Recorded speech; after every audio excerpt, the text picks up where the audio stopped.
What is up, physio friends? Today we are super excited because we have the one and only Dr. Odell Miller, former NFL player who now treats and rehabilitates NFL players, is an entrepreneur, and a new grad clinic owner. So today's episode is going to be focused on entrepreneurship and healthcare and the shit that we don't talk about in school. Awesome. I love it. Well, welcome, Odell. It's great to have Thank you. Thanks for having me. I love the intro too. I love it. The stuff they You're don't talk welcome. about in school is exactly what we're going to talk about. Yes. Yes. Before we kind of get into everything, can you tell us a little bit about kind of your journey to PT school? Do you remember when you kind of realized that PT was what you wanted to do? So my name is Dr. Odell Miller, like they said, and my journey to physical therapy school isn't like most people. Most people are like, oh, I had an injury or something along those lines. I did play a lot of sports growing up. I played Division I football, and I always was intrigued with the body. So I was like, I want to be like a personal trainer, own my own business. And then I stumbled across maybe like a guest speaker came, and they were like, oh, I'm a doctor, physical therapy. I'm like, what is physical therapy? You're a doctor of physical therapy, and it has to do with the body? I was like, well, I love going to the top of whatever I do. And then I also had a great opportunity to go play in the NFL. Hence, I like going to do the top of whatever I put my mind to. So same with physical therapy. I knew I liked the body, so I was like, why not get my doctorate in it? So that's kind of how I stumbled upon physical therapy. And yeah, that's how I am to where I am today. Awesome. Bouncing off of that a little, because we did want to ask you this, because this can be like a hot topic in PT. We do now have our doctorate degree, and clearly in your little I love that you have Dr. Odell right there. Yeah. Yes. So do you, when you meet a patient for the first time, do you introduce yourself as doctor, or how do you go about that? So that is very, very interesting. Whenever I speak to a lot of schools now, and whenever I speak to schools, I like tell everyone, raise your hand if you're going to call yourself doctor when you graduate. You will be so surprised how many people don't raise their hand. And then I start to ask, like, why? They're like, oh, because we don't really do that as a profession. Oh, because I don't want to step on the toes of a physician. Oh, because they told me not to. I'm like, why would we minimize ourselves using the title doctor for any other profession? Just because I'm Dr. Odell Miller, that doesn't take away from you from being a doctor as well as a physician or a psychologist or something like that. Chiropractors don't limit themselves from not calling themselves doctor. Dentists call themselves doctor. So why would we limit ourselves and not call ourselves doctor? People with philosophical doctorates call themselves doctor. So I knew from the start, like, I'm not minimizing my degree and what I worked hard for. As you guys know, like 9% of people get accepted to physical therapy school every year. So like, I'm not minimizing the degree that we worked so hard for by not calling ourselves the title that we earned. So that's number one, big time. And then also the reason I call myself doctor as well is because who do my NFL athletes want to work with more? Dr. Odell Miller or a random guy off the street, Odell Miller? Yes, who do my totally. cash paying clinic, my cash paying clients want to work with more? Odell Miller or Dr. Odell Miller? It's always doctor. It holds weight. So why don't we use it? And then I forgot what the real question was. That was pretty much it. Oh, how do you do you introduce yourself, I guess? Okay. Yeah. Okay. So in cash based, it's a little bit different. So it's not like I need to walk into a room like in a hospital and be like, hi, I'm your physical therapist for the day. It doesn't work like that. So from all of my marketing, all the way from the top of the funnel, I could call it, all the way to the bottom, we refer to ourselves as doctor on the website, on the marketing, when I'm speaking, my NFL athletes, our reviews, patient reviews, youth athlete reviews. So like when they come in, there's no secret that I'm Dr. Odell Miller. So I don't really have to say, I'm Dr. Odell Miller. I'm your physical therapist for the day. It's like they've already gotten through that because we did a really good job before they came in the door. That's what I really love about cash base as well. They already are aware of that before they come in, but they know that we're physical therapists. I don't ever say that I'm not. This is the thing too. People are always like, social media. Like, I've been growing my social media for the last few years. And sometimes when I do have one of these viral clips go out about like physical therapists, call yourselves doctor. And then I have like random private accounts, physicians and other doctors comment, but you're not a real doctor. You're not this, you're not that. Go to medical school. I'm like, do you realize that I do not want to be a physician?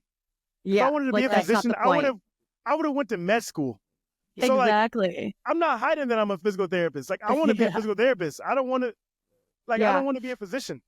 Yeah. Right. And to your point, like other professions use it, like chiropractic and dentistry. Like the dentists introduced themselves as doctor. They didn't go to technically medical school. They went to dental school. So like, what? Yeah. And do they get that same amount of heat as we do? I'm just curious. I don't calling themselves doctor. They definitely don't, because they all think- introduce themselves as doctor, and none of us do. Yeah. The reason chiropractors and dentists don't get that same heat that we do as physical therapists is because they're not divided within themselves. So I'm dating a chiropractor. When I go to the chiropractic conventions, everybody's doctor. There's no confusion. The professors call them, you know what I mean? I think our issue in the physical therapy profession is that we're confused in ourselves. So of course, it's going to leave insurance. It's going to leave insurance confused. It's going to leave our patients confused. It's going to leave each other's confused. It's going to leave other professions confused if we're confused ourselves. So first, what we need to do is like come together as a whole and call ourselves doctor. And then what's super interesting is like I had a exclusive podcast with the APTA when I was at the convention, CSM. Oh, okay, cool. Wow. And they believe we should go by doctor. And I was so surprised by that because I'm like, why don't we push it more? Yeah. And I was like, that's really cool. So we just need to like come together as PTs and decide that we want to be called doctors and it won't be an issue. Yes. Yeah. Well, I think another thing too is that I don't know about chiropractic, but PT in the last I think decade or last 20 years became a doctor profession. So there's still a lot of PTs that have their master's degrees who are technically not doctors, but now all the incoming PTs will be doctors. And I think that they all need to be on the same page and be like, hey, you worked hard for this.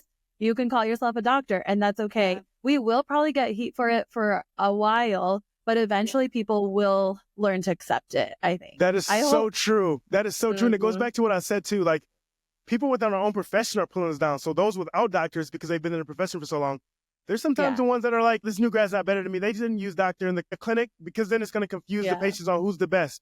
I'm like, don't minimize what I've done because you don't have it. If anything, if you want to push the profession forward, those who've been in it for 30 years and don't have their doctor and their physical therapist, they should be pushing for that push. You see all the decline in reimbursement, increased tuition. It's so bad. It's so bad. Why are we why are we our own weights? We're our own anchors in the PT profession. Like it blows my mind. And we're all on the same team, or we should be, as all PTs, no matter what degree you have, you should be kind of fighting for what's right in our profession, not tearing other people down because you're intimidated that they have a higher level of education than you do. And so I feel like you have to think of like the common cause, not like, oh, like they think they're better than me because they got a doctorate. No, we had to get a doctorate, first of all, and we had no choice. Yes, literally. Like, let's all be on the same team. Literally. That's a good conversation that we could probably go on. I know, right? But I could go down this rabbit hole a little bit more, but I want to get to more topics. So many other things about you. Okay, let's go. True. Let's go back to NFL life. So tell us a little about that because you were a D1 football player and then was it 1 year in the NFL or? Yeah, 1 year in and out. Yeah. Give us the story. Yeah, a lot of people know this, but so I played basketball my entire life. I've always wanted to play basketball. And until my senior year of high school, I was like, I'm 6'4". Like, can I really play in the NBA? Remember what I said at the beginning, like no matter what I do, I want to be the best at it. And I want to get to my highest level potential possible. So I said, okay, my highest potential for basketball might be Division II, which has some like Division II schools looking and stuff. I was like, no, I want to go to the pros. So I was like, all right, I need to switch to football. And like, I already finished my like last football season. I told my coach and we sent our film over to Western Michigan. And then they're like, hey, obviously they give out all their scholarships. You should have committed 2 years ago. And they're like, but we really like you. Like, come be a preferred walk-on and you don't have to try out. You're on the team and you earned a scholarship. And I was like, cool. So I went on there. That's exactly what I did. I earned a scholarship. And then senior year, my coach started telling me like NFL teams are starting to come to the facility to like look at my film and stuff like that, which I was like, sweet. I took one step at a time, like, all right, earn the scholarship, become a starter, become one of the leaders on the team. Next. Then I had a great opportunity to go to the Cleveland Browns and the Washington football team. And I went to both of those. And NFL stands for not for long. I wasn't naive to like, I'm going to go and give it my all. I went and gave everything that I could. But guess what? Even before that, I was applying to PT schools at the same time. While I was like doing my little NFL thing, I was applying to PT schools. Guess what? 4 of them declined me. 1 of them put me on the waiting list. So once football was over and my last one was with Washington and I was about to go drive to the plane and they're like, come back to the facility. I was like, sweet, I'm about to make it. They're like, hey, just stay ready for the summer. Make sure we have where you're training at for the summer, your phone number and your agent's number, all this type of stuff. And that call never came all summer. And I was like, shoot, what am I supposed to do? Like, I really saw myself and visualized myself in the NFL, or at least I see myself doing something big for it a little bit. Now I know physical therapy is that. Like, the following that I've grown from physical therapy is like 100x what I've done for football and the impact that I can have on this world, bringing like what I learned in football to the profession as far as so many things. It's like, oh, that's the plan that God had for me. But anyway, back up a little bit. Then I was like, what am I supposed to do? I really saw myself doing something big. I don't know. So I started so many businesses and starting businesses. COVID hit. The day that my physical therapy program started that I got admitted to, I was on that waiting list.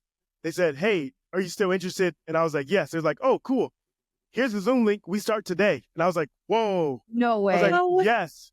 Holy the day shit. that the program started, so they were already like through a day. They're already through like orientation for a couple of days. And I came in. It was like, wow, this is a blessing. So then I started school, PT school, and I never looked back. Then I took everything, all the passion that I had for NFL and football. I didn't do anything but redirect it to this profession. Right. It's being a doctor of physical therapy. No matter what I do, I want to be the best at what I do. And I'm going to do everything that I can. Whatever your hands find to do it with all your might. That's everything that I do. So that's what I did. And then I started documenting my journey. And I was like, I want to do something special. I knew from day one, like, I'm going to go open a business as a new grad before professors try to put a limiting belief in my head before other classmates, like, shouldn't you get experience? I already knew going in, so I didn't have anyone to be able to, like, waver me out of what I was going to do. So let me document this journey and help other people along the way. But I didn't realize that I would have so many, like, physical therapy followers and stuff and wanting to, like, get mentorship and stuff. So it's really cool. It's really cool. Hey, pardon this interruption. It's Dr. OD here. First of all, thanks for watching this video. Second of all, I have an exclusive offer for you. I just launched a new community for physical therapists, healthcare professionals, chiropractors, to where I'm literally teaching people exactly how I was able to open a physical therapy clinic right out of school and earn $40K a month, 6 months out of school. Then also, while I was in physical therapy school, I was able to earn $12.4K a month in school. So guess what? I'm teaching that exact thing in our new community. So make sure you're in the community. Go ahead and click the link below. I got something special for you. Go ahead and join so you and I can get to know each other and hop on the next call. Back to the regular paid. It's actually not paid, you guys. You're getting the information for free. Back to the regularly scheduled program. Let's go. Yeah. That was actually another question that we had for you. And so it's funny that you bring that up because that was one of our other questions. And we talked about this on our last episode of the podcast. A lot of PTs, a lot of professors tell you two things. They tell you, don't do travel PT as a new grad. Not good, which both of us did. And it was the best experience ever. And then another thing they say is do not open a business as a new grad. How did you kind of juggle all those outside voices and still push through and still do what you wanted to do? That is a great question. Kudos to all three of us. We're like anomalies. Don't do travel physical therapy as a new grad and don't start a practice. You need to go get experience first. So kudos to us for doing it. Have you guys been successful in it? Yes, very much so. I've also been successful in starting to practice as a new grad.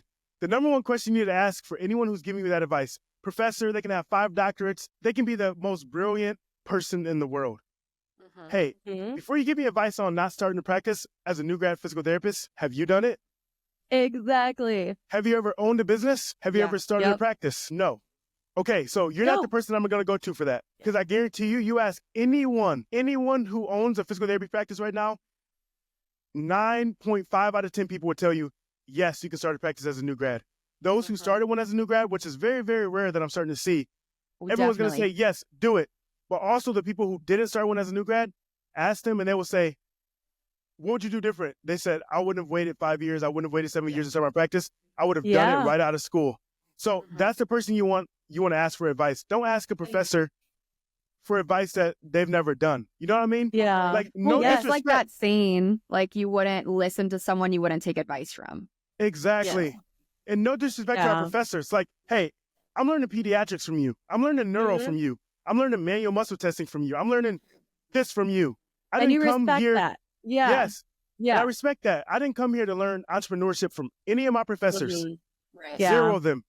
So don't give me advice telling me what I should do as a new grad if you didn't try it yourself. Funny. Yeah, I say that all the time. And I remember when I was a student at my last clinical, I was a little lost and I was like, I don't know what I want to do.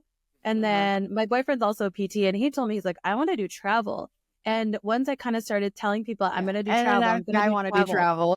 Then Mel wanted to do it. So I'm like, okay, we're in this together.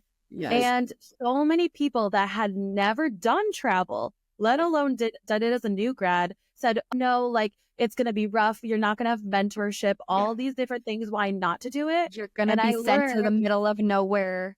Exactly. Like, and guess what all those are? They're limiting beliefs. They're pushing their limiting beliefs on us. because they see in us what they couldn't have the courage to do. Mm-hmm. They see Yeah, they what we wish that have. they could travel. Yes. They wish that they could start a business, Yes. but they They don't can't have because the- they don't have that drive. They don't have that courage to do it. The courage, yeah. And it's scary, but it's also part of you deep inside. At least I'm like this. When people tell me I can't do something, I want to do it even more. And I'm like, you know what? Yes. I'm going to do it and I'm going to succeed. And then those people are going to be like, okay, she was right. Like, why did I tell her she couldn't do it? So then I Yes. stop listening to people that I realize don't know what they're talking about in the nicest way possible. Yes. Yeah. And I'm Yes. like, you don't have that personal experience. So how can you tell me what is not going to work? Yeah. You know? So Genius. Did yeah. anyone tell you like flat out don't do it? I don't think anyone's told me flat out, don't do it, which also gave me confidence too. Like, Mel, you know this. We worked together for a long time. Yeah. In school, I started my own business. I was like in the first year or something, and I started making $10K a month in school. So once I started doing that, I was like, professor who makes less than that, like, with all due respect in my head, because I was very respectful in school, don't tell me that. So I knew who to let in and not for certain topics. You know what I mean? Yeah, and who to like kind of block out.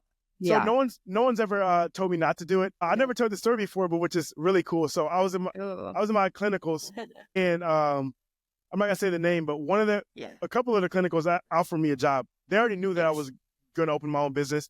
Yes. They always end up like following me and seeing what I'm doing on social media, and I didn't, even in school, I didn't hide it. I was like, I'm opening practice as a new grad, and that's what gained followers too. Because how is this little new grad student who didn't even pass his classes yet audacious enough to say he's opening a clinic? So I was doing that. And then before I left, in the process, and it's so cool in the Bible too, they try to kill babies, like infants, in their infant state. That's the easiest to kill a dream, to kill someone, right?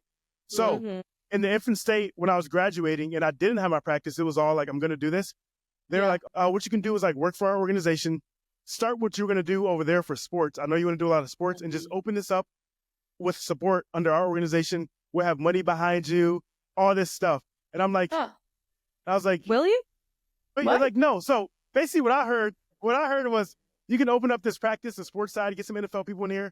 And as soon as you ask for too much money, because I want to make a lot of money. So like, as soon as you ask for too much money, we can just replace you because it's all on our IP.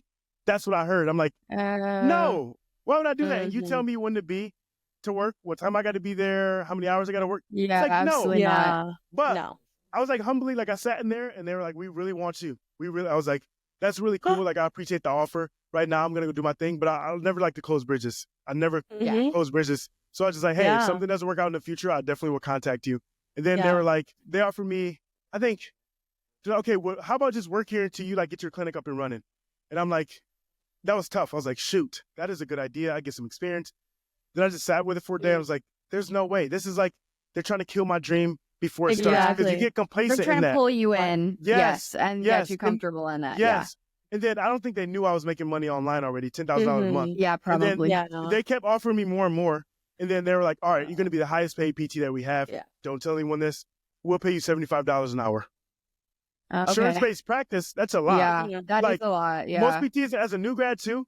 And I'm like, whoa. And then I was like, still can't do it. So I just washed my hands, came back, and then the rest is history. So I never told that story before, but I did get job offers and people saying that they wanted me to work for them. Like more corporate PT place or more of like a private practice? More corporate, but also private practice too. But the private practice, they're so respectful of it. So I did do a cash-based rotation, and which was the coolest thing ever. That's another story, but coolest thing ever. But they were like, man, if you were going to open up your own business, like, we would love for you to come work here, because they noticed the driver in you. So like, even when we did mock interviews, like, they were like, you're speaking like you know something. They're like, you know how I hated mock interviews. I hated mock interviews.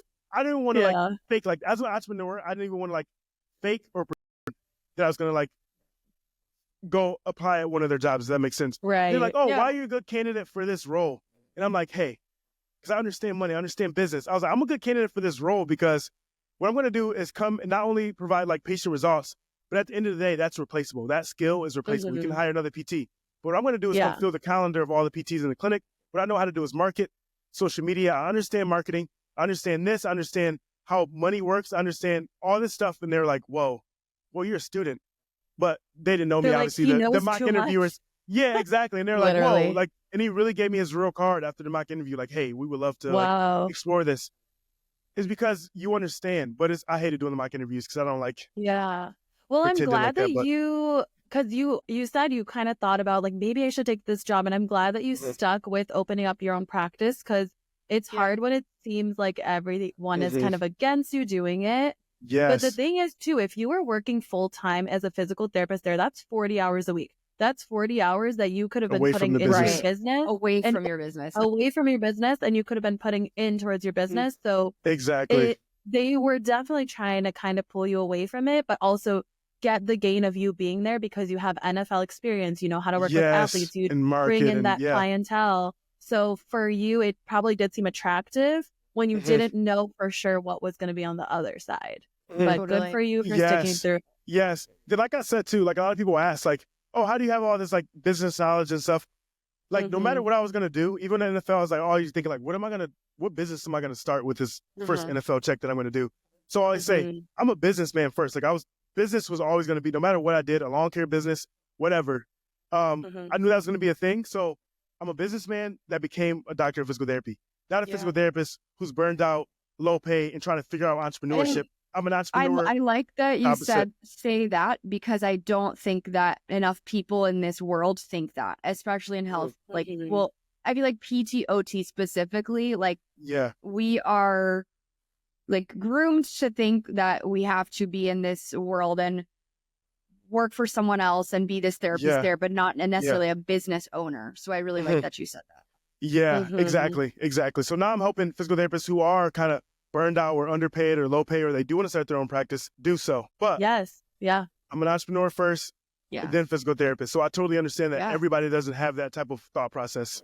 For sure. It's Yeah. definitely, pros and cons to everything and a Oh, whole different 100%. Doesn't turn mindset. off. Yeah, it doesn't turn Yeah, off a though, whole but different yeah, mindset. yeah. But speaking of, in terms of numbers, thank you also for being transparent about how much they offered you because most, I feel like the average make like what, 35 an hour? Yeah, Like, crazy. that's like average, Yeah. right? Yeah. But now you are making like 5-6 figure months, Mhm. right? Mhm. Yeah. So how did you scale that? So when I started my business in PT school, I was like, ooh, it'd be so sweet if I can make an extra like $1,000 a month. Then I hit $1,000 a month. I was like, oh man, what if I can if I get the $2,000 a month, I would be set. In physical therapy school, like no time to work. Then I got there and I Yeah. was like, whoa, it's easier than I thought. So then the number one thing that I suggest everyone do is find a mentor. So I found a Yes. mentor, and that's what scaled my business to $10,000 a month. And then in school, I had team too. Mel was on there as well. So I had a team working with me. And then a guy named Gabriel, who is still to this day, my Oh, assistant. yes. He helped me he helped me with so much stuff in school. So he was working 40 hours a week while I was in class learning. Uh-huh. So Wait, that's how I was quick able to grow question. too. Who was your mentor that you found initially? His name is Brian Mark. Brian Mark. He helps people through one-on-one workout nutrition coaching get to Okay. $10,000 a month. Nice. Cool. That's my first mentor. I've had multiple. Mm-hmm. Mm-hmm. And then when I graduated, he was still working for me. And then I hired someone else to now do. So basically, you're buying back your time. I suggest everyone read this book. It's called Buy Totally. Back Your Time by Dan Martell. So as an entrepreneur, I can't do everything forever or I'll stay making It's a lot. $10,000 In a month. place. Yep. Yes. Yeah. Like, actually, you're supposed to keep buying back your time. So then I'm able to do podcasts like this. So then the business, I can go on a vacation for 2 weeks and the business still running without me. It's also on my shoulders, which is a lot of like pressure because you don't turn it off. But you put But it people takes in some of the place. pressure off. Yes. You put people in place to be able to handle different things. And if they're not a good person, you can find someone else. That's the cool thing. It's like, you're not the right person, I'll hire someone else. But anyway, so I just kept buying back my time. And that's how I did what I did. And then I opened up the clinic. And I think the first month, I definitely made over $20K. But within 6 months, I made a $51,000 a month. Within 6 months of graduating. It's because all the skills that I did in PT school, running the business and continually buying back your time. This summer, I hired a full-time physical therapist, and I have an assistant who helps with emails, all the stuff that like kind of bogs you down. Like, it sounds crazy to All some the people, but tedious tasks. yes, it sounds so that crazy, build but you up. guys get it. Even like the setup that I have right now with the podcast, it's like my videographer set it up for me. Like that little mental stuff that would took me 30 minutes to do, make sure this is recorded, make sure this looks right, take a test video. Like that bogs you down, so I can just focus on what I need to focus on to move the business forward for everyone. So I always tell my team too, like, it's a good thing that you guys are taking accountability of these roles, because you have to, like, if you're working for someone, you have to trust that leader. And I tell them every time, like, the second that I stop growing and being a better leader is your permission to leave the team. Like, the second you see me stop growing, working on myself, going to work out, expanding my mind, is the second that you should stop following me as a leader. And if you don't respect me as a leader, you shouldn't work here. This team's not for you. You know what I mean? So now when they have that foundation, they all work so hard to take it off of you and be able to grow the thing. Because guess what? The bad thing about, like, sometimes working for someone is, like, you're not replaceable. I hate to say that, because I have some team members that's, like, hard to replace. But at the end of the day, everyone's kind of replaceable. You can find someone. So totally. Yeah. So, which is really cool. But so now I just focus on becoming a better and better leader. And I'm, like, coaching my team. Yeah. So coaching my team to make better decisions in the roles that they're accountable for, which we can get into. But and it's good that you have these people that you've been working with and that you can trust, because if they believe in you, you kind of have their backing, and you know that you can continue to grow. Because like you said, it would be really hard to do this all on your own. And that was actually a question that both Mel and I had for you, because you have a podcast now, right? You're in a relationship. You have multiple businesses. You own a clinic. You have a lot going on. And so that was one of our questions. And you said that part of it was, like, hiring other people to help you with certain things. But how do you just manage everything? What does, like, a typical day in your life look like with juggling kind of, and do you still DJ too? So you just have a lot of stuff that you do. Right. That's paid now. That's paid now. I forgot to put that in the intro. DJ Odell. The DJ is paid now. Just because that was more like I was an entrepreneur, like I said. I was like, okay, I can make money in school. Let me just DJ on the weekends for weddings and get paid $2,000. But now that's starting to fade out, because that's not, like, a scalable model for me. But just like I said before, like, I continue to buy back my time. And let me not, like, it sounds easy because we're in a podcast. We're, like, in a little podcast. So it's not easy to hire. It's not easy to hire someone. It's scary. My PT now that works for me full time, he has a wife at home. He has 2 kids. He's building a house all on the back of the income that he earns from a machine that I built off the bench. So if off the bench fails, I'm failing them. So I work for my team, actually. Like, I work to allow them to keep having a job. I work to have a vision that this can live forever on without me as well, so they can forever be able to provide for their family. So that's a scary thing to do when you're a new grad and you're like, shoot. I started to look at him like, shoot, his family depends on me. He depends on me. He has a wife and 2 kids. Oh, man. So it's not as easy as it looks, but you can't grow. The alternative is just staying where you are. So what I did was hire back in, like, a certain sequence. So in Dan Martell's book too, Buy Back Your Time, and then also tell us. Traction, Alex Hermosi. So you buy back your time, and, like, so you buy back fulfillment, and then you do well, first you need to have an admin assistant. You need to have an assistant. That's the first hire that you should have. If you don't, then you're your own assistant. I was gonna say, I think, like, the whole concept of buying back your time is so crucial, especially for anyone who is, like, entrepreneurial, business minded. And within the past, like, year, I didn't realize how many people have assistants for everything. And I think that's huge and can be so mind-blowing for some people, because you could really have an assistant for literally anything. Because like we were talking about, like, the little tasks take up so much time. Going through your email, if you're a content creator, doing all of the edits and doing all the content, ideas, like, there's so much. And then having to have a life too. So that is so good. And it's the same for, even if you're not an entrepreneur. Like I always say, you hear me speaking about entrepreneurship a lot, because that's only context. Unlike some professors, like we talked about earlier, I only speak like in the context that I know and view the world. So but I know from, like, even as an employee or someone who's doing travel, like, you guys can have assistants too. You can have someone come clean your house. We're in the process. Yes. So everyone should buy back. Delegating now. Everyone should buy back their time. And guess what? You're doing someone else's service, because you're buying back your time having someone cut your yard. That's their business. And now they can have people, like, everyone eats off of that. You know what I mean? So you're doing the world a service by doing that, which is really cool. But yeah, so all the little monotonous tasks and stuff, other people obsess over. Me setting up the cameras and the video and editing, guess what? My videographer loves doing that. Like, he loves doing that. And they're good at it and efficient. So something that would take you an hour to do will be 20 minutes for them. Yes. So it's worth it. Vice versa. He's looking at me do physical therapy and, like, treat and have to come up with a solution to this person's pain. And, like, ooh, I'm glad he does that.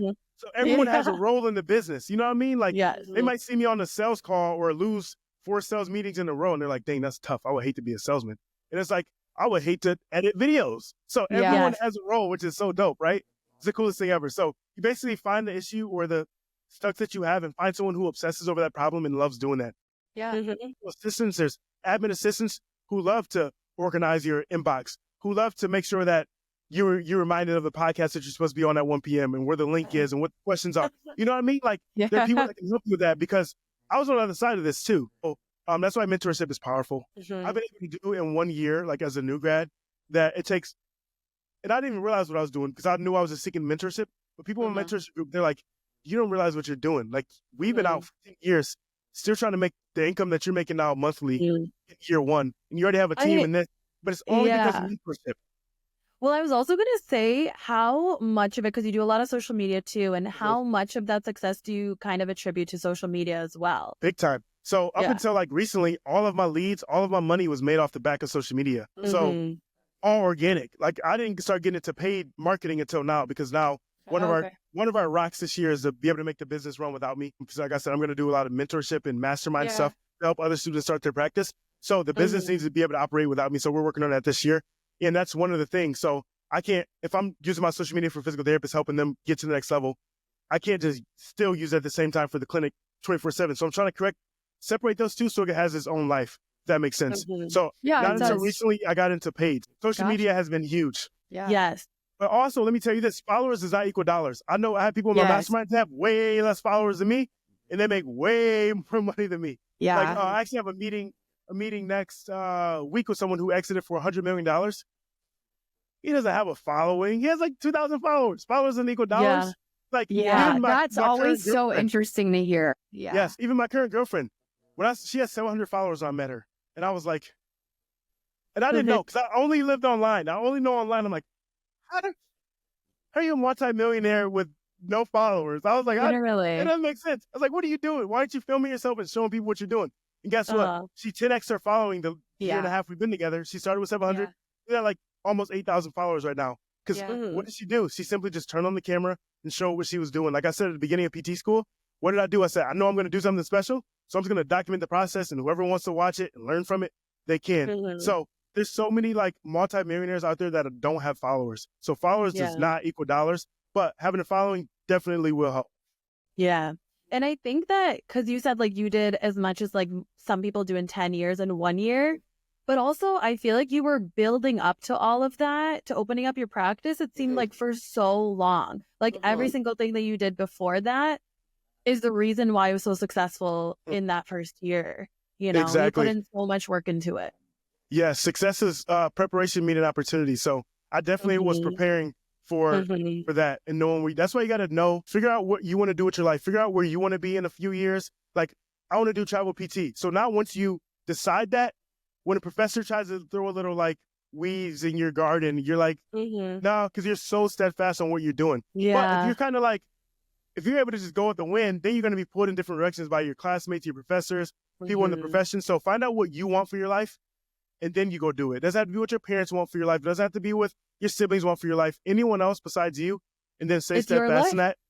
It's your vision for a reason. God gave you that vision for a reason. Everybody's not meant to see what you see in your head. That makes sense. Even me, some people look at me like I'm crazy sometimes. I'm like, you're not meant to see what I see. And I look at some people like they're crazy. I'm not meant to see what they see. You know what I mean? Yeah. I love that mentality. I saw something that someone had said to you, like, I didn't realize how many hate comments you had. Oh, yeah. And that is just like, it's so funny to me that, like you said, no one else sees what you see. And there could be just so much hate out there for people that just like don't understand, don't have the vision. Yes, and that's my video. Yes. Really hard. Yes, that's my videographer Peyton actually. So my team, like, I tell them, like, because some of them are on my socials, they're acting on my socials too. I'm like, hey, I don't really want to see negative stuff. I want to just be in the garden like everything is like perfectly fine. Because guess what? As soon as I start hearing these like comments and stuff, it kind of puts a little chink in my armor to where I film the next video or podcast. And I'm kind of like, I shouldn't say that. Last time that sparked people. I'm like, no, I'm going to be me. And like, whoever wants to see it can come watch. So yeah, you definitely will get some hate and stuff. And hate, it's 1 out of 100, 1 out of 1,000 people. But guess what? For some reason, negativity always outweighs positive in some ways. So like all this nice, smooth, really like encouraging content or comments that I get from people and messages. Yeah. But when I get one, it's like that one sticks more than all the people saying like, man, I love what you're doing in the profession. Like I went to CSM a few weeks ago And that was just like life-giving. The first time I went in PT school. So this is when I knew that followers are real. Because at the end of the day, like you guys know too, like they're just numbers on a screen. Like there's just numbers on the app. So you're like, okay. So I went to CSM.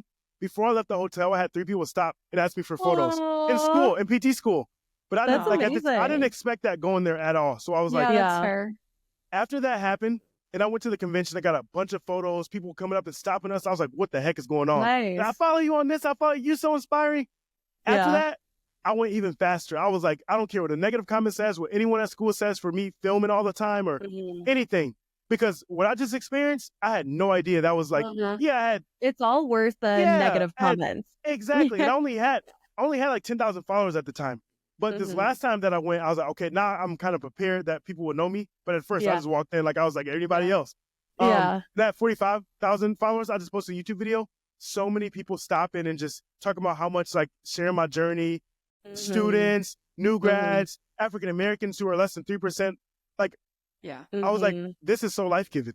So that's why I do what I do. Not for the one hater out of the bunch. Yeah. So this time around in CSM, did a bunch of people come up to you and say hi and talk to you too? Yeah, this one was crazy, but at least I expected it. Like, I kind of expected it. So, like, I didn't even have a camera ready or anything at the first time because I was like, I went to go present the poster, so I wasn't on that, like, type of thing. In school, but this one, we actually got in contact with, APT actually followed me, and then I got in contact with them, and then we partnered on doing the podcast, some content as well. We're going to collab on some stuff.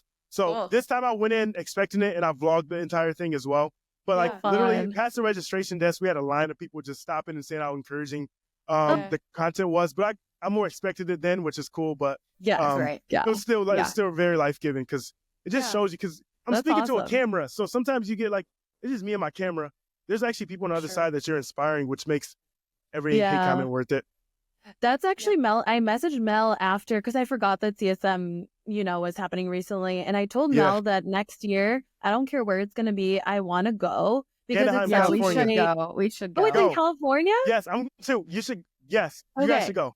Yes, we want to both go, and it'll be like a business trip.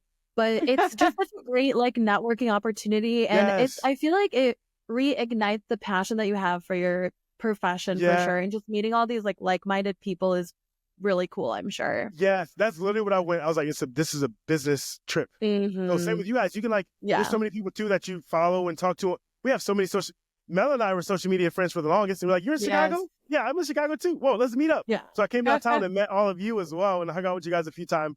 But that's how our relationship started. Social media. I have so many social media friends that are in other places. So when we go to CSM, you better meet up with them and see with them too, and then get them on your podcast and do some in-person stuff. I think it would be a great opportunity for you guys. And then connected with I connected with a lot of partners that I have too, with like different companies. They're all like showcased there, so you guys can go there and get a lot of partnerships too. It's so cool. Yeah, amazing for sure. So I'll see you guys next year, and then we're gonna do an in-person podcast. Sounds good. Yes, it's already happening. Let's go. Okay. What advice would you have for someone who is looking to start their own business, whether, PT, OT, Chiro, whatever in healthcare, that wants to start their own thing?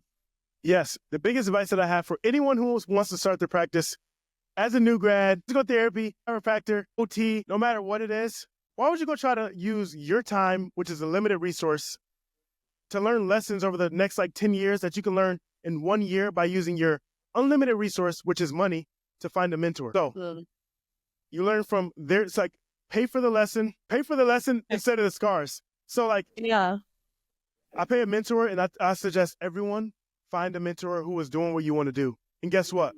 There's so many mentors out there. Find someone who's doing what you want to do and emulate what they did.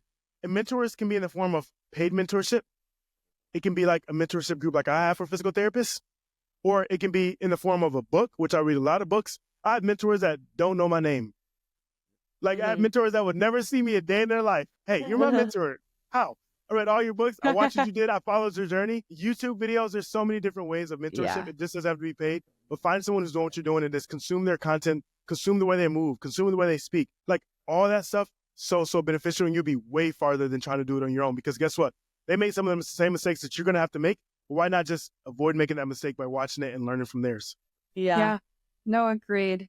We even get so many students asking us for help with and they're in OT, SLP, and PT. And it's just Yeah. like you can always find someone who's doing what you're trying to do and learn from them. Always. We actually had, and this is our first time because we're still a small-ish podcast. We're growing. We're in the early phases. But we actually had I assume through social media, someone who is a student, it's like the UCLA group of PTs, OTs, and SLPs reach out to us literally yesterday. And that was just such a great moment. And we were like, wow, we reached an audience. Like our big audience, I think, is pre-PT students or pre-health students. And they want us to talk on a Zoom, on a panel, and just ask us questions. I'm like, whoa, wow. I screenshotted it and I was like, texted out, look at our email. I'm like, is this spam? Congrats. I thought it was spam. Yes, maybe to send it to us. I know. That's huge. So, that's huge. That's like huge because then we even we get to talk to those people. And even if we change like one person's mind and tell like they want to do travel down the line or whatever they want to do, they want to start a podcast, or I don't even know what they honestly want to ask us about, but I don't care. There's so much. We want to reach a bigger audience.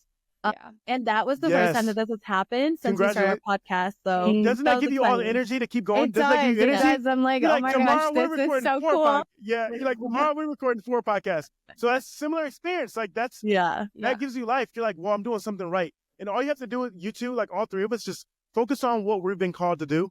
Everything else will fall in place. People will ask you to be on their podcast as soon as they ask you to come speak. So like I speak to schools probably twice a month on Zoom. Okay. Wow. Did I reach out to schools? No, it's because we just focus on doing what we do. You guys are focusing on putting out good content with your podcast. You know where most people quit? They quit when they see the views aren't there. Like, you know what I mean? When they don't see the ball rolling. It's like you have to keep going. Consistency. So many people quit at this infant stage. But if you keep going, you have no choice but to be successful. People are going to start to recognize, and it's going to be like an overnight success because the ball rolls fast. Like once you start catching, it just catches out of nowhere. You're like, whoa, we filmed 100 episodes. And we're only now getting traction. It's like you put in the reps. Totally. Business, and I'm only now like making multiple 5 figures a month. My first businesses didn't do that. Some of those fell. I broke even a lot of businesses. And then boom, if I would have quit on the first one and said, business doesn't work. No, I just wasn't working it right and I needed to refine my skill. So kudos to you guys. That's really cool. I have a question. Okay, because I know me and Mel are both like very driven, and I'm the type of person that literally can't relax. I can like sit on the couch for an hour, watch an episode of like a show, and then I'm like, okay, like I have to go address my long to-do list, you know, like I have so much going on. Yeah. I don't know how to relax, and I don't think I'll ever learn, and I don't need to because I run off of that. But where does your passion come from, like deep inside? Like what drives your passion for all of this that you're doing? That's a really good question. Yeah. Like where do you get all this motivation? Because you're so like motivational. And a lot of people like lack that motivation. And they just don't know how to channel it, you know, or like get to that part of their brain that like gets that you know? Or they give up easily as soon as like a little hurdle comes their way. Yes.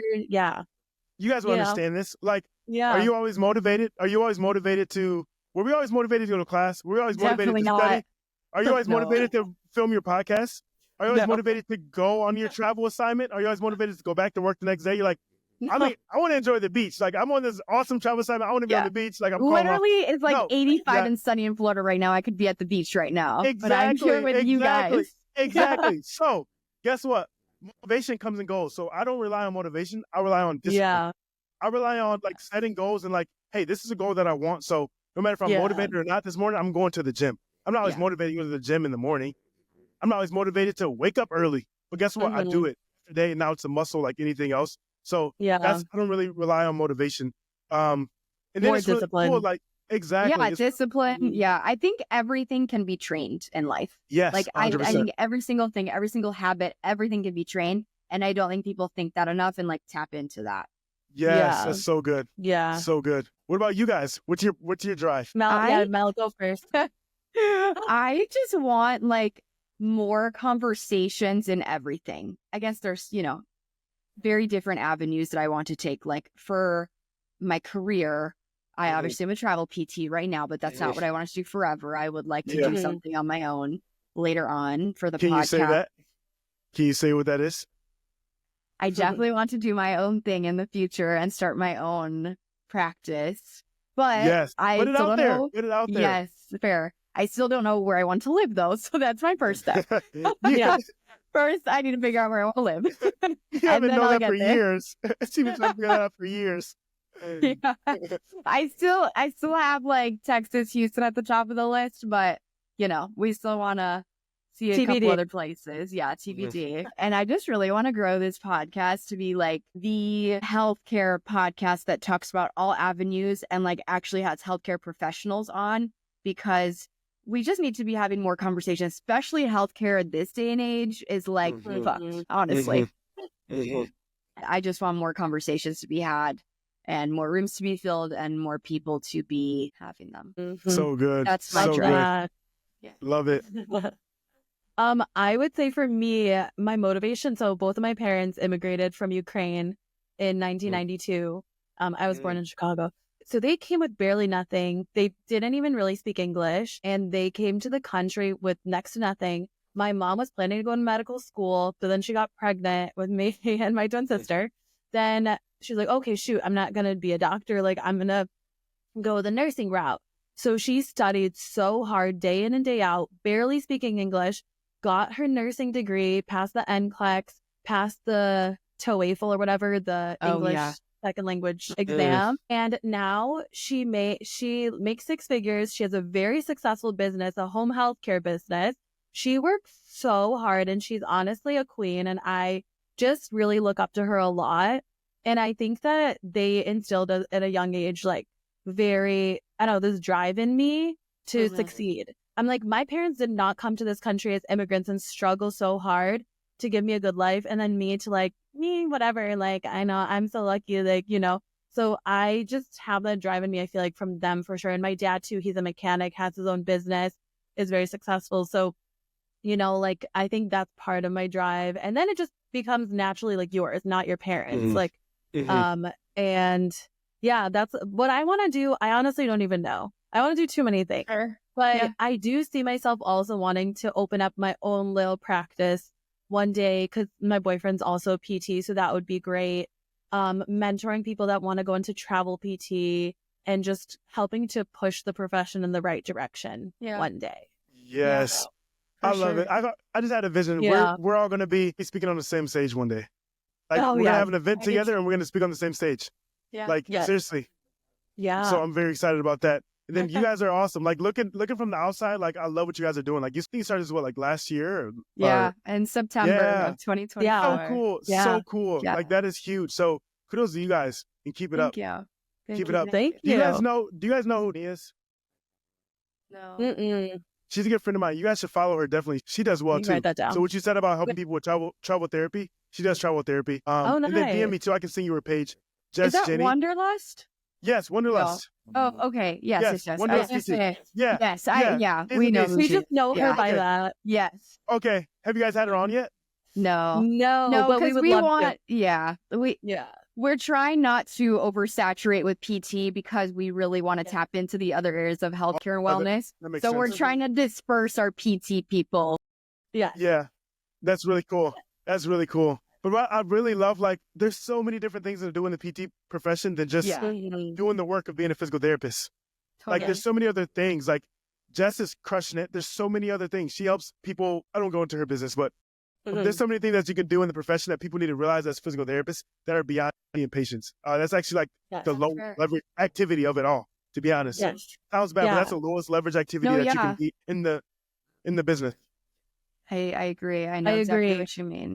Yeah. And I feel like school sometimes really, I don't know what the word is, it bottleneck, whatever, but it just like really tells you like, okay, you're going to be a clinician and you work so hard for this degree and you have to treat patients 40 hours a week. Like, no, that's They give you no options. Yes. Yes. They don't. They really don't. Yes. Yeah. And But even like I think it's a solid non-clinical. foundation. Yes. I think it's a solid foundation for what you want to do. Well, it's like it's research or patient care.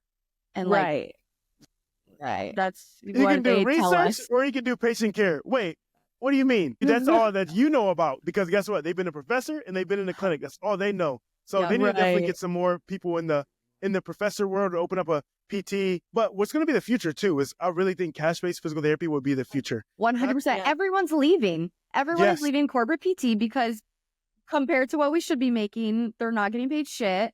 and Mhm. so many rules with insurance, and Yes. like there's so many Well, things. also think that because I've worked at, let's just call them PT mills before as a Yes. tech, and I have seen the patient experience from that end. And I've seen the patient, and I now only work for like small private practice one-on-one companies. And I see the difference in patient care, and I see patients pick up on it, and they understand when they're being handed off to tech, when their PT is seeing 2-3 patients at a time, they can see Yes. the quality of care decline, and they understand that the same copay that they're paying for that clinic would be the same copay that they can go to like one of your, well, like your practice and Exactly. get quality care. So I think Exactly. that patients also on the other end will start to go the other way as well, but we have to get that I message agree. out there that not Yes. all clinics are the same. Yes. So Yes. I love it. You'd be surprised on how much patients are willing to pay for quality care if given the option. Yeah. I mean, Mhm. even at the clinic I'm at now, I've had patients that, really care about their health and really want to get back to their previous level of function, that even with their insurance, because they don't use their deductibles, they don't really go to the doctor or Mhm. physician, they still have to Mhm. pay $240 a session with Yes. me, Yeah. Yeah. So it's like you do what you want and you pay for what you want to prioritize. Yes, Yes. exactly. And we Yes. only, hey, I always tell people too, like, just as much as like we're trying to get them to choose us to work with us, we're also like, they're like, we're vetting them to work with us as well. So in my clinic Right. is like, we only help those who we want to help. Like, if we're not a good fit, I don't have to like Mhm. use what I've been spending 8 years to do to help you. Yeah. You're going to be rude. If you're not Right. going to, Yeah. it's gonna, If you don't yeah. care, like, exactly. Like, hey, there's a clinic down the street. I don't burn bridges. I'm like, hey, it Yes. doesn't sound like you and I would be a good fit. We only help those who first want to help themselves. That's it. So, which is really cool because, Yeah. the people You and can the be people who pay the selective. least, yes, it's a whole other conversation, but the people who pay the Mhm. least are often the people who are the biggest headaches. So Yeah. ours is very high ticket and concierge. So like, they're going to do everything that you say. You pay $50 for your session. You're not going to go home and do your exercises. no. You're not going to Mhm.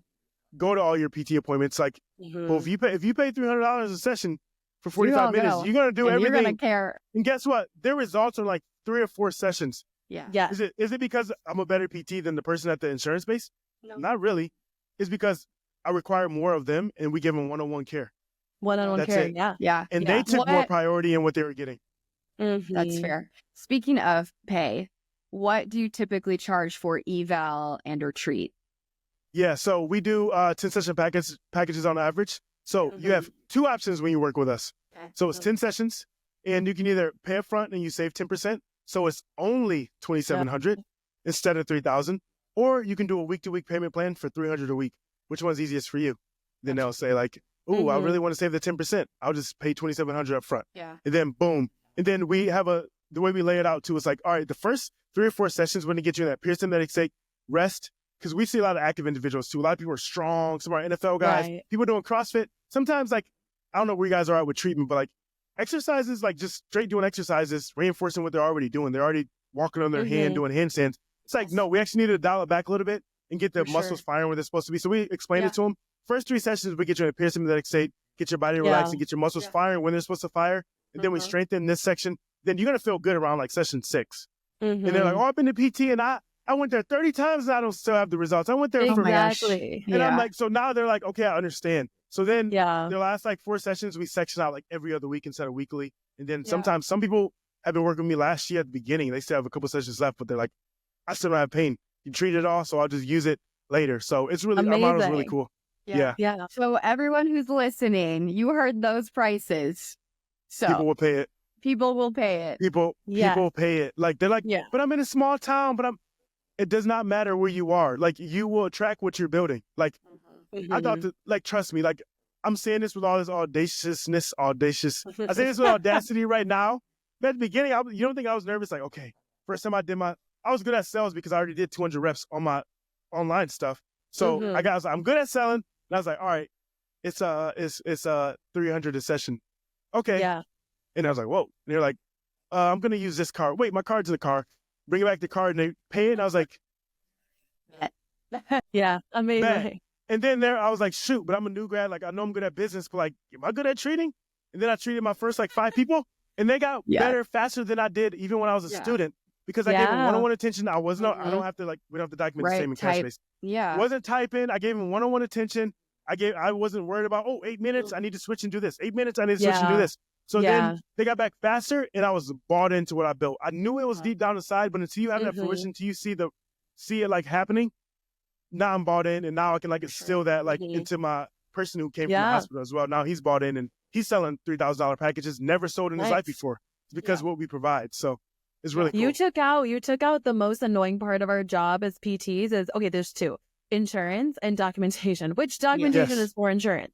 So that's amazing. And then you can add in having multiple patients at once, which is a whole other issue. But yes, exactly. So we document not for insurance to beg them to pay us who's a third-party payer who wasn't even in on our session.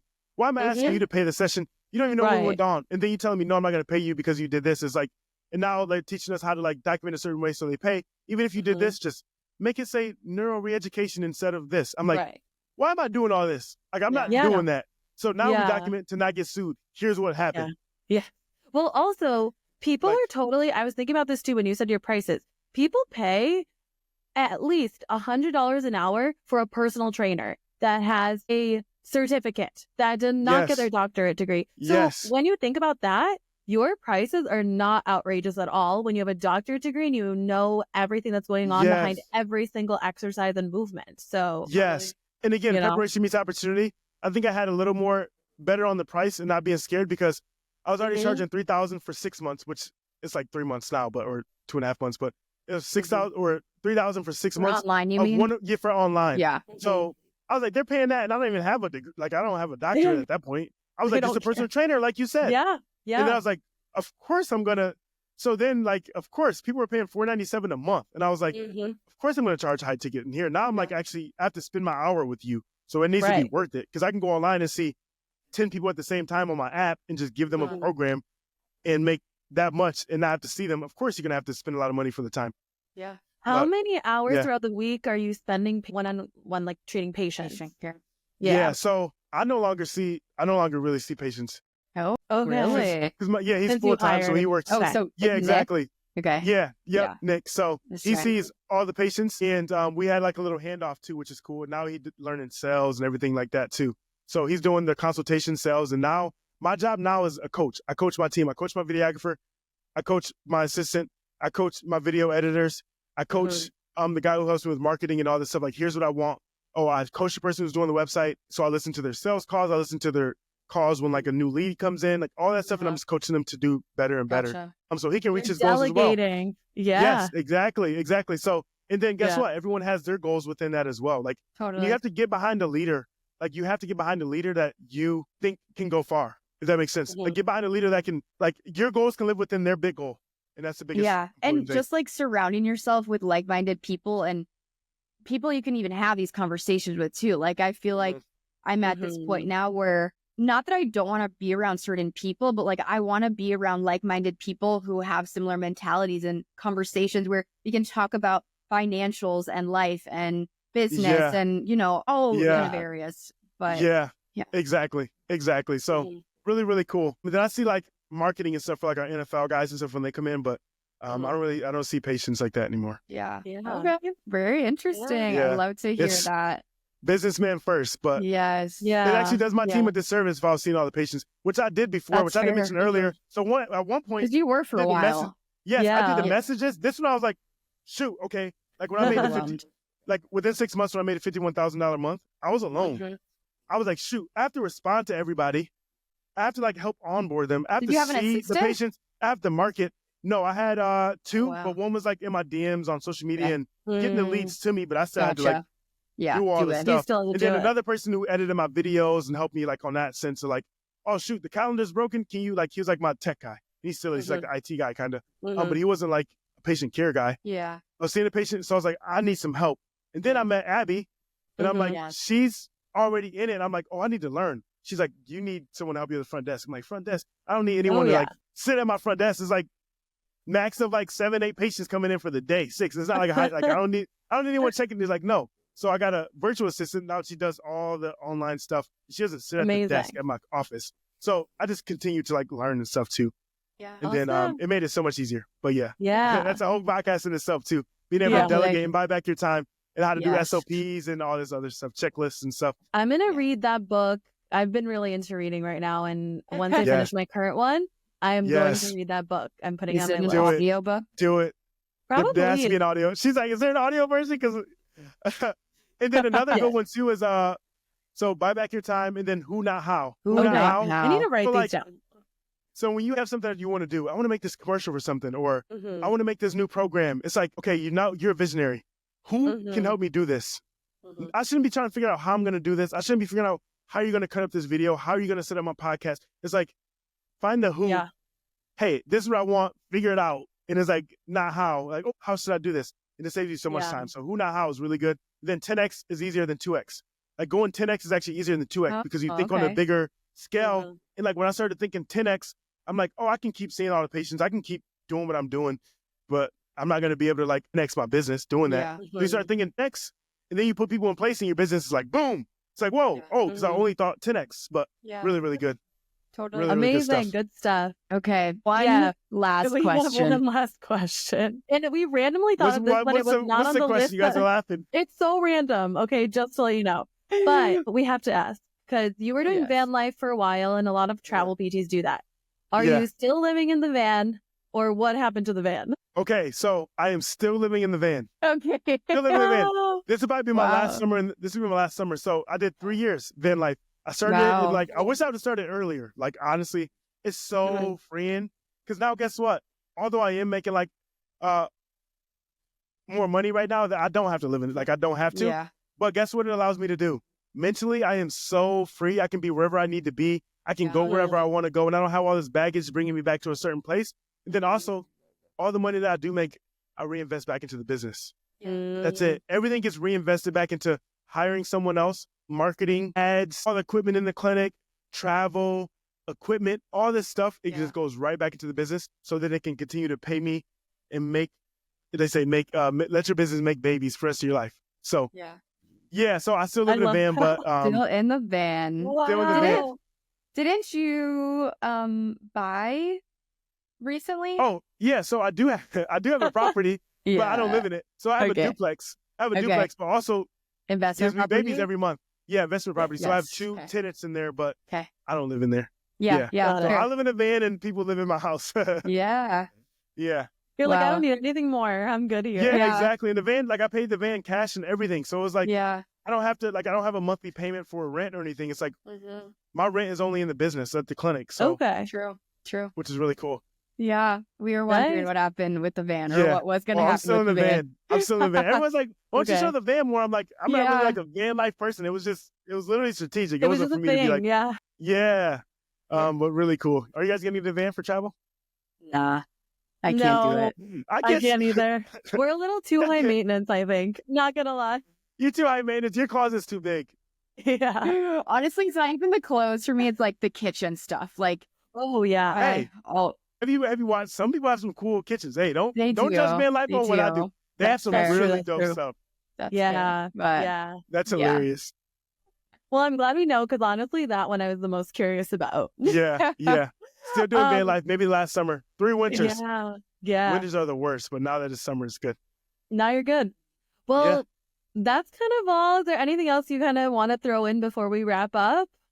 Not really. Just kudos to you guys for doing what you're doing. Like, as a creator, we're all creators. We understand, like, it's not as easy to do what we do. Like, it looks like a little podcast or something. It takes a lot on the back end to get all this stuff done on time and on top of your jobs. It's going to be so worth it. So keep going. I just want to encourage you guys in that too. It'll be so worth it. And you're going to continually make more money while you do less. You make more money doing less. That's the 10X is easier than 2X. So I'm excited to continue to watch you guys' journey.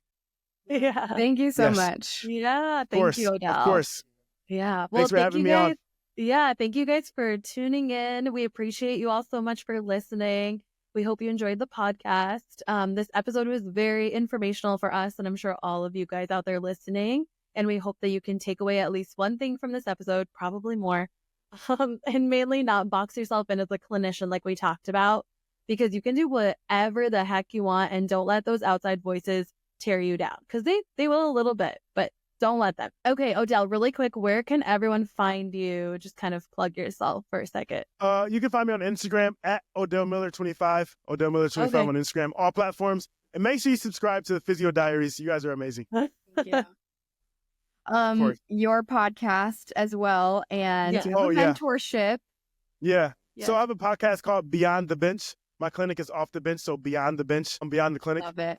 I have a mentorship group as well. If you want to enter that, just DM me the words mentorship on Instagram, and I'll tell you about that. I have 7 days for free in there. We teach literally people how to make $10,000 a month and students how to open their practice as a new grad with no guesswork. Mentorship is the fastest way you can get there.